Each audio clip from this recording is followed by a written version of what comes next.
I will fight to make sure every single African-American child in this country is fully included in the American dream. That includes the new civil rights issue of our time, school choice. That was Donald Trump in Roanoke, Virginia last month, calling school choice the civil rights issue of our time. And this election season, Massachusetts is ground zero in the fight for education reform, with voters deciding on November 8th whether to support a ballot initiative that would raise the cap on charter schools, adding as many as 12 new charters in the state each year. Campbell Brown is a former anchor for CNN and NBC News and co-founder of the education news site. The 74, yes. That's right, for 74 million kids. All right, terrific. And this is not a great issues election, unfortunately, but it's a huge issue in Massachusetts, as you said. That's right, and reform is important for the country. Tell us about this Massachusetts race. What's at stake? So if there was one place in the country where you want to see charters expand, it's Massachusetts. They are the best charter schools in the country by far. Every think tank, every university that's looked at it has found the performance to be extraordinary. Growth in reading scores among charter kids, 4 times those of traditional, 6 times in math of traditional students. But there is a wait list, 32,000 on the wait list in Massachusetts, and unless they lift this cap, you're not going to see an expansion. So the response, though, is, you know what, Massachusetts public schools are also some of the best in the country. So why do you need more charters in a state that's already performing so much better than other states? Because not everybody's getting access to those schools. Okay.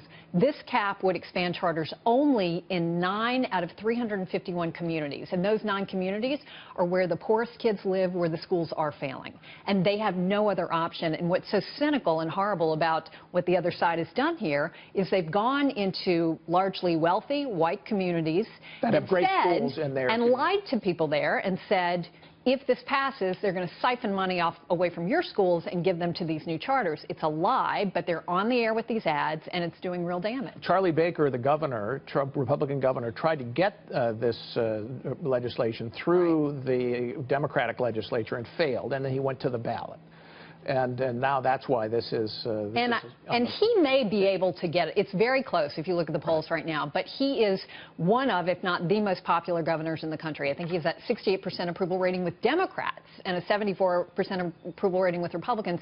He has yet to go on the air and make the case for this. Does he have the money to do it? Because the unions are going all in against it. The unions have spent, and looking to spend, I think, around $18 million. And this is charters are an existential threat for them. To your point, they are going in all the way.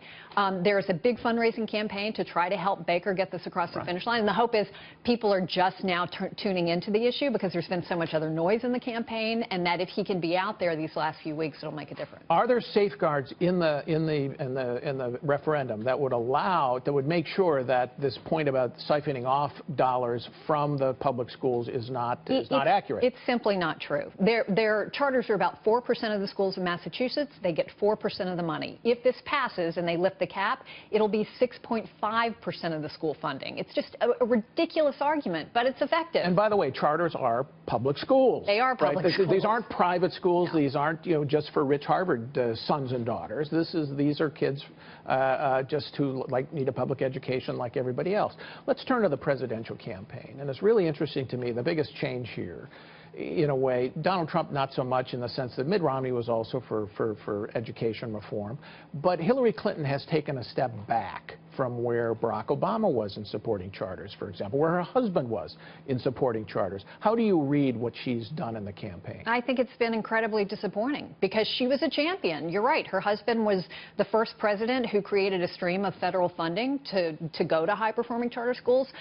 For decades, she was championing them as the path for the future. And because she needs and wants the teachers union's endorsement, she has not only backed away from her position, but actually said derogatory and untrue things about charters, saying that they don't take the hardest to teach kids. That's just false. Which is not true. No, in Massachusetts, in New York, charter kids are chosen by lottery. So they take everybody who wins the lottery. So it's disappointing to see her do this.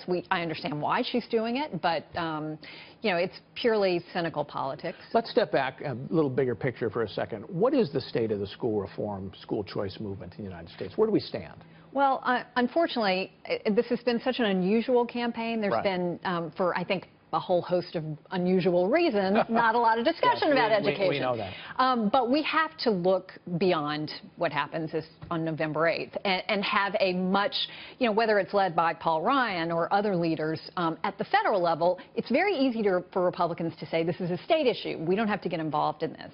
But I think at the federal level, if there is not someone leading a conversation in this country about what public education should look like, we are failing because of all the reasons you talk about. What's happening with automation and globalization, that's not going away. The jobs of the future are going to be radically different for our kids.